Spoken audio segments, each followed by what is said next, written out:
भूतिया झूला। एक बार की बात है, एक छोटे से गांव पीपलपुर में एक पुराना पार्क था। इस पार्क में एक झूला था जो बहुत समय से टूटा हुआ और जंग लगा हुआ था। बच्चों को मना किया गया था कि वे उस झूले के पास न जाएं, क्योंकि गांव में अफवाह फैली थी कि वह झूला भूतिया है। पर अफवाह की सच्चाई कोई नहीं जानता था। मिलिए आरव से। आरव 8 साल का एक बहादुर लड़का था।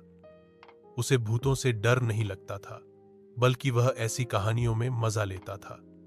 उसकी दोस्ती मीरा, अर्जुन और सना से थी, जो उसी गांव में रहते थे। एक दिन स्कूल से छुट्टी थी और चारों ने सोचा क्यों न पार्क में जाकर खेला जाए।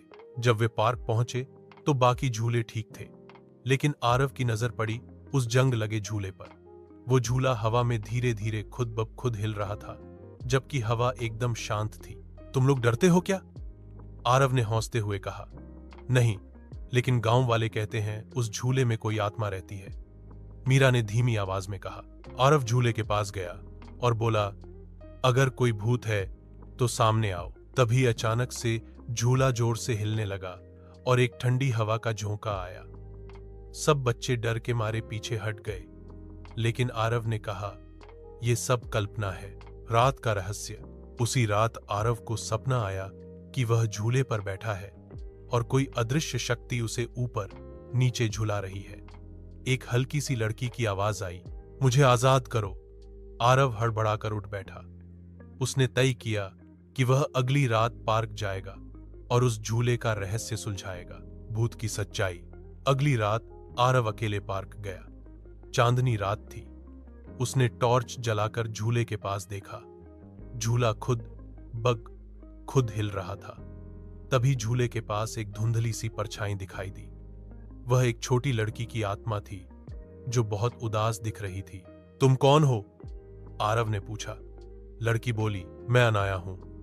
बहुत साल पहले इसी झूले से गिरकर मेरी मौत हो गई थी। मैं खेलना चाहती थी, लेकिन किसी ने मेरी बात नहीं सुनी। अब मैं हर रात झूला झूलती हूं, लेकिन मेरी आत्मा अब भी बंधी हुई है। आरव डर गया, लेकिन उसने हिम्मत दिखाई और बोला, मैं तुम्हारी मदद करूंगा। कैसे करूं आजाद? अनाया बोली, मेरी गुड़िया अब भी इस पार्क के नीचे मिट्टी में दबी है।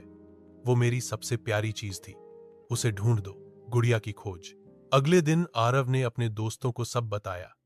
वे चारों मिलकर झूले के पास खुदाई करने लगे। थोड़ी ही देर में उन्हें एक पुरानी, मिट्टी से सनी लेकिन सुंदर गुड़िया मिली, आंखों में चमक और पीले रंग की फ्रॉक में। जैसे ही गुड़िया निकली, अचानक तेज हवा चलने लगी और सब बच्चों को अनाया की हंसी सुनाई दी। धन्यवाद दोस्तों, अब मैं जा सकती हूं। अनाया की आत्मा आसमान की ओर उड़ गई और झूला रुक गया। एक नया दिन। उस दिन के बाद झूला कभी अपने आप नहीं हिला। पार्क में बच्चे फिर से बिना डरे खेलने लगे और वो गुड़िया, आरव ने उसे अपने कमरे में रखा, एक याद की तरह। अब भी जब वो गुड़िया देखता है तो लगता है जैसे अनाया मुस्कुरा रही है। सीख। कभी डर सिर्फ एक अधूरी कहानी होता है। अगर हम साहस करें और सच्चाई जानें, तो हम किसी की मदद भी कर सकते हैं और एक रहस्य भी सुलझा सकते हैं।